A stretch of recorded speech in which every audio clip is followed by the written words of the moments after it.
Nope, that ain't happening. Too hot in the shop to be running a hot gas forge.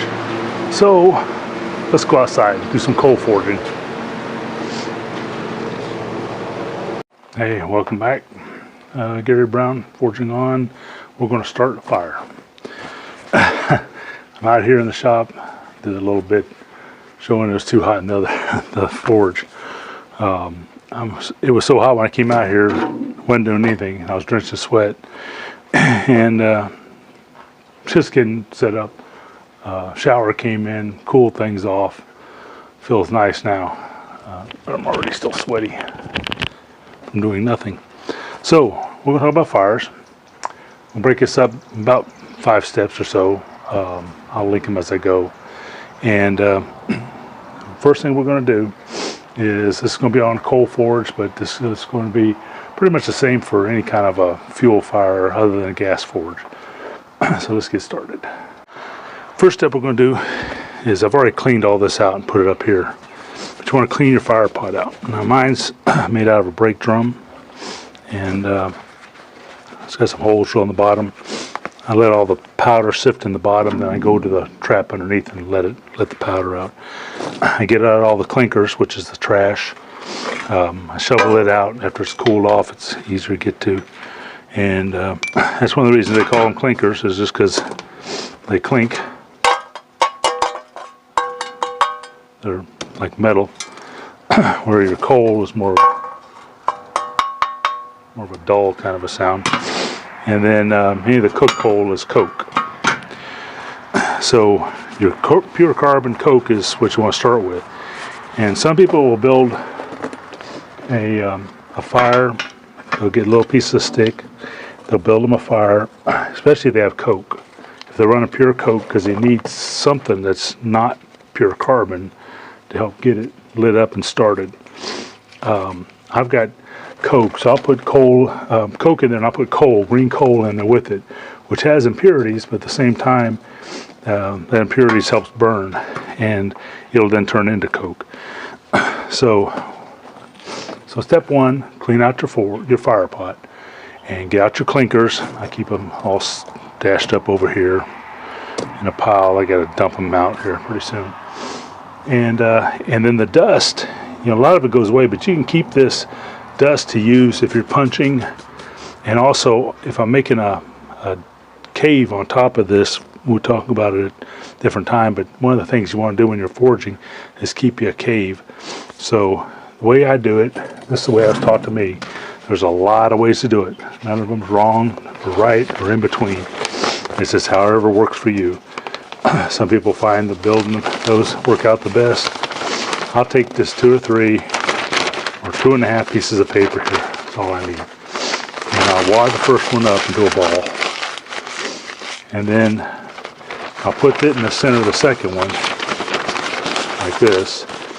And I'll kind of make a mushroom out of it. I'll just keep twisting it into itself, squeezing and squeezing and squeezing and squeezing. And I'll leave a tail on here on purpose. So it's more like a mushroom, see? And I put that in the center of one. And then I twist and twist, twist, twist. Now some people just make a straight ball. Some people do other things. I'll show a few other ways here. And this is how you do it. Now this is going to go, and usually I'll throw, because I got the air holes, I don't want to block the air holes. I'll throw a couple pieces like spacers in there. Don't have to do that, I just do it. Put that in there while you light this tail, put that in there, and you have everything ready, and you start pushing it all in there. You can push green coal, everything. Try to keep the powder out, which is all the thing I've got right here right now. Get some of this and put this around it. So basically I'll come in here after it's lit, and I'll just load up around it, not covering up completely. I don't want to smother the fire. I'll fill in around it like that, and do all the way around, and I'll kind of leave the top open, and then I'll give it a little bit of air once it gets started. So let me dig this out and I'll show you. Okay, so when it comes to material to burn, we have green coal, which is just all in its raw form right out of the ground, and it's all shiny and black. And okay, so we're going to talk about the the green coal, or the different types of material. You have coal, which when you burn the impurities off of green coal, it turns into coke. And coke is just the pure carbon form of coal.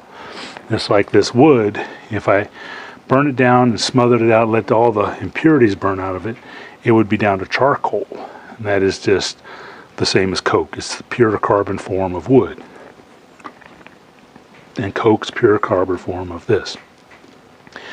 Your forging heat and everything is going to come out of coke or charcoal.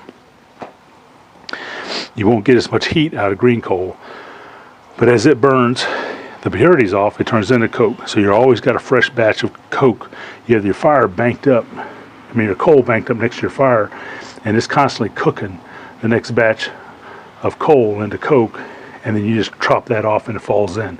And you slide this up, chop that off, all. Some people wet it, which is fine too, it doesn't hurt anything. One thing about, I don't know if I can show this on here or not. One thing, if this will show, is this is just pure green coal, and it sinks with the impurities in it. But coke will float. Well, it floats. I just threw this in the bucket and it sat on top. But coke will float, but green coal will not. So let's get this fire started. So we're going to put in our paper and then our coal, or if you're using charcoal, use that, whatever you're going to use.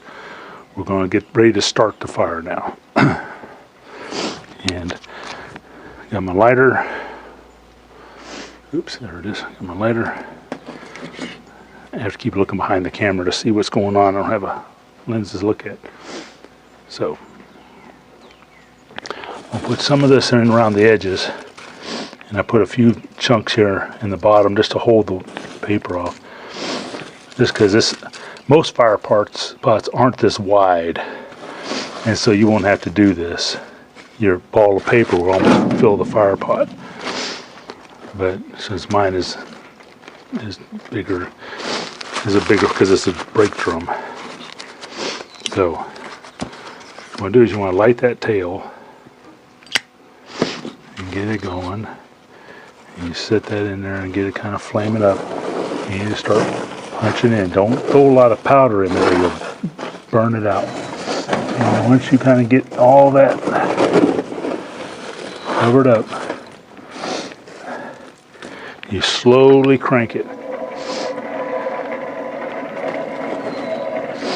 And keep adding coal to it.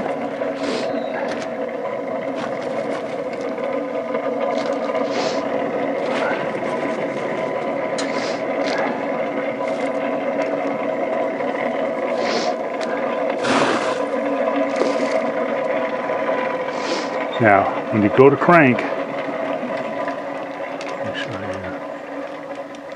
I am just cranking slowly.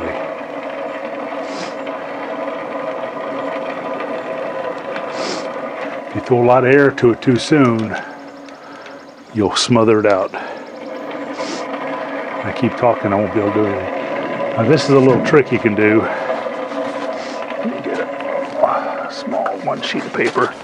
The thing is, I don't have a chimney yet. I'm outside under a carport, and I'm going to move this whole thing back and build me a wall, put me a chimney, a flue up, so it goes out. Because if you get a lot of smoke here and it's not drawing right away, all you got to do is, while it's smoking, and because nothing's heated up enough to draw, just take your match or just throw a piece of paper, and then just get it going and just throw it back in there. And that'll cause the smoke to go up the flue, if you have one. Or be like me and have nothing. So you just keep cranking, and you hear it going. Now, one thing you don't want to do is you start patting it down and getting crazy with it. Once it's going good, if you want to, you can start throwing some more coal around on it. Like I said, try to keep away from the real dusty stuff. about all I've got left over here.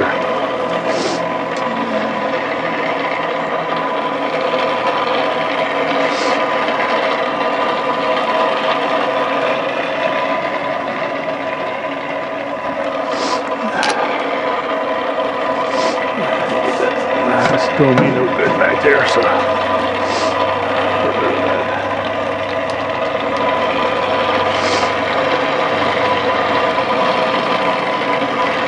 Still not going real fast. I'm adding just a touch of air, but not much. You can see the little tendrils of flame coming up out of the middle there. Hopefully it's coming on camera. But you're still going, as long as you got some flame in there. And if for some reason it doesn't start, you can always just start over. And still, don't start jamming down on it. Don't take your thing and just start poking it all down in there, because you don't want to pack it down. You put it out instantly.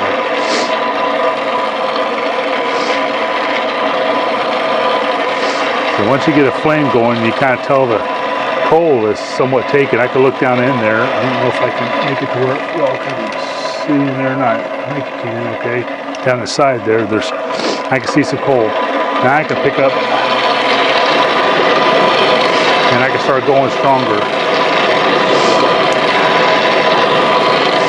Still don't need to crank it like, 90 miles an hour. I mean, this is plenty strong enough here. You got to get everything started good, get everything working well.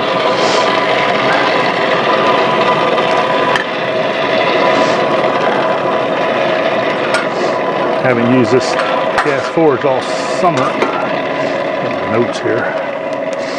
Get some clean coal here.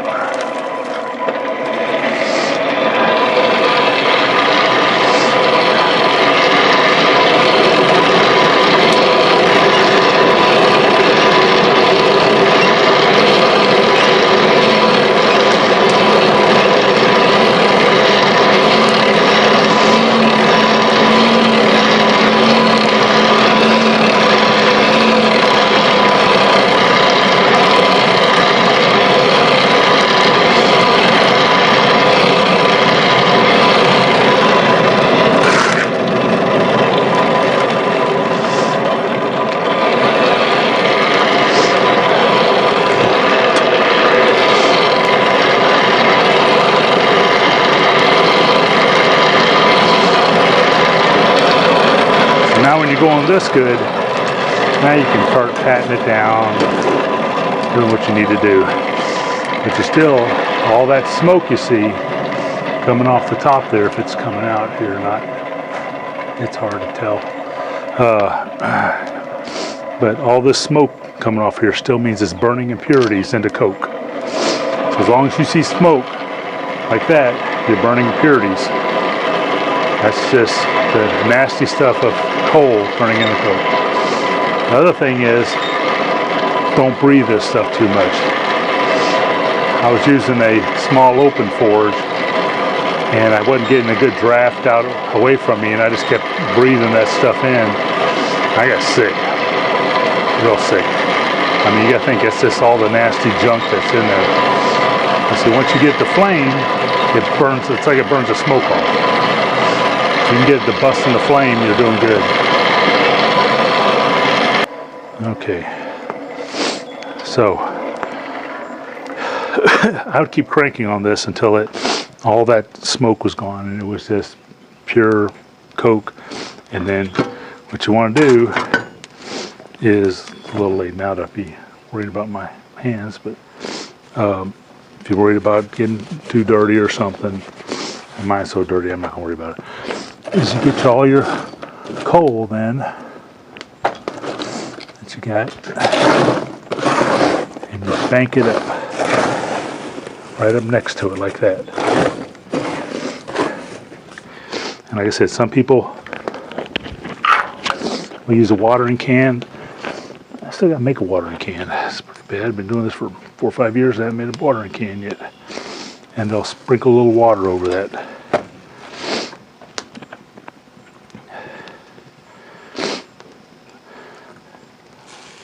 So that's your pile. This is your working forge here. So this is where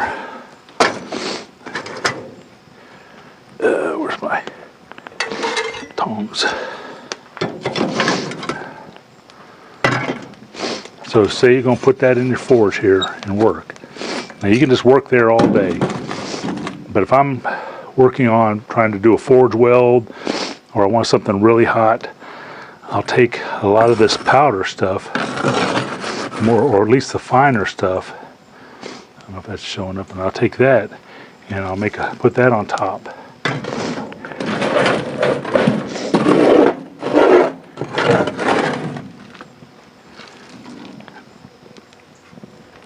And then I'll wet that on top. Don't worry, I ain't gonna put the fire out. Let's add some air to it.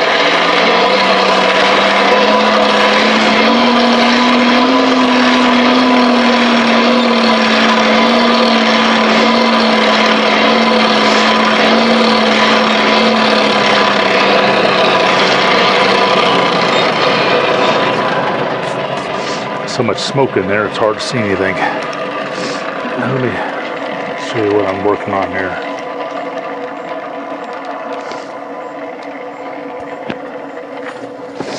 So I put this mound of finer stuff, smaller stuff, there's a pile of it on top of my coal, and I wet it. And what'll happen is, as that heats up, it'll actually crust over and make a dome. And then where my piece of metal is, I can't get to because my tripod, my piece of metal is going in. If I keep cranking, that's going to turn into, that's going to burn that coal out of the middle there, and it's actually going to make a little pocket. And so you got like a little oven with a top and a bottom, and you always want your steel in there straight. You never want to jam it in downward toward the bottom of the fire pot. That's a bad move. And so you always want it in flat. So I'll show you some of this stuff, and maybe I'll draw it on a board and show you the kind of layouts of the fire pot. So that's pretty much it. I think I've covered all my points. You go over them again.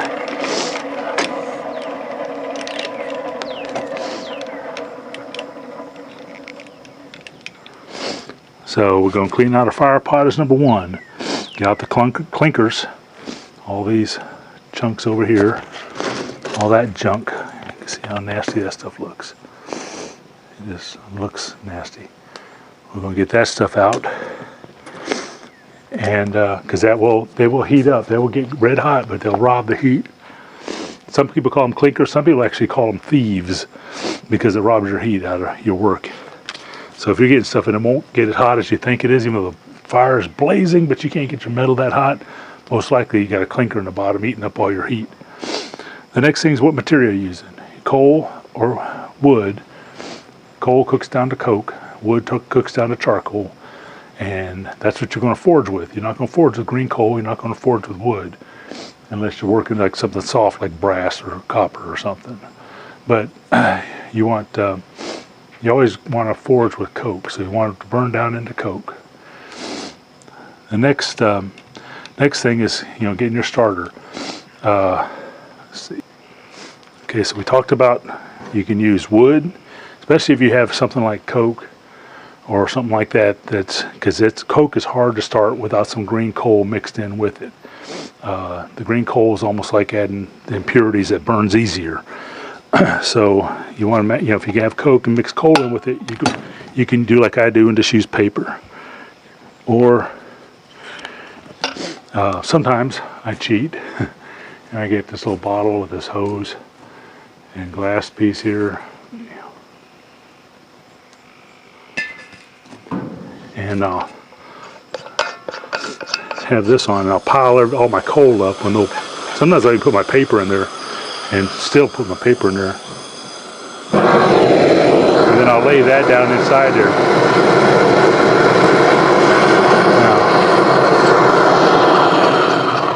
If you use one of these, don't just jam it in there. Your flame will go out because you'll deprive it of oxygen. And also, you don't want it in there amongst everything to get it so hot you burn your tip up. So I almost make like a little pocket, put it in there so it's aimed toward the center. So that's how you can start it. And then build your fire up like I do. As I get everything ready. my coal, my coke, everything I want to put in there. Usually I put a bunch of coke in if I have it left over. And then around my paper, I just light my paper, put it in there, dump in all my coke, have everything ready to go fast, dump in my paper, then I slowly give it air, slowly. And don't just cover up everything so much that you pack it down. You don't have to mountain up 5 feet thick. You can even leave the top of the paper showing. I usually cover just a little bit, but it won't hurt either way. And then after you lid, so that's 4. So 1, clean it out. 2, your material. 3 is your starter, how to start it with paper or wood or torch. 4, build your fire up, get ready to go. And then 5 is give it some slow air and do not pat it down until it's going good. And I mean really going good, like it's a blazing, roaring fire. So hope that helps. Let's go in and talk about the different parts of a fire pot, and then we'll call it done. Okay, so here's your basic fire pot, and you have your air ram coming in, air coming in this way, and this down here is where your lever is to dump your ashes and stuff that fall down. This is all your burning coke that you're going to work with, and your coke and coal and all that up here. Mostly it's coke by this time you're forging. This is your piece of steel in here, getting red hot. You got your green coal piled up next to your working coal. And what you want is an even place. You don't want your material down in here. There's too much oxygen down there. You'll get it too oxidated. It's just not good. You'll end up burning everything up, and it won't work as well. Don't jam your stuff down in the bottom. Keep it level and have just as much mound on top for an oven. And this all down here is your red hot coal. This will be red up here too, but you have that up here, and you got your coke, which is probably already burned off impurities there, and you'll see smoke coming off of this green coal as it's burning it off and turning it into coke. And as this burns down and starts to drop down, you can shave this off, drop it in, and shove it up and pile more behind it, and you just keep that process going. That's how you maintain your fire. Work here, not here, not here. That's too cold, that's too hot, that's just right, like Goldilocks. So there you go. Hope you have a blessed day. I hope that made sense. Bye-bye now.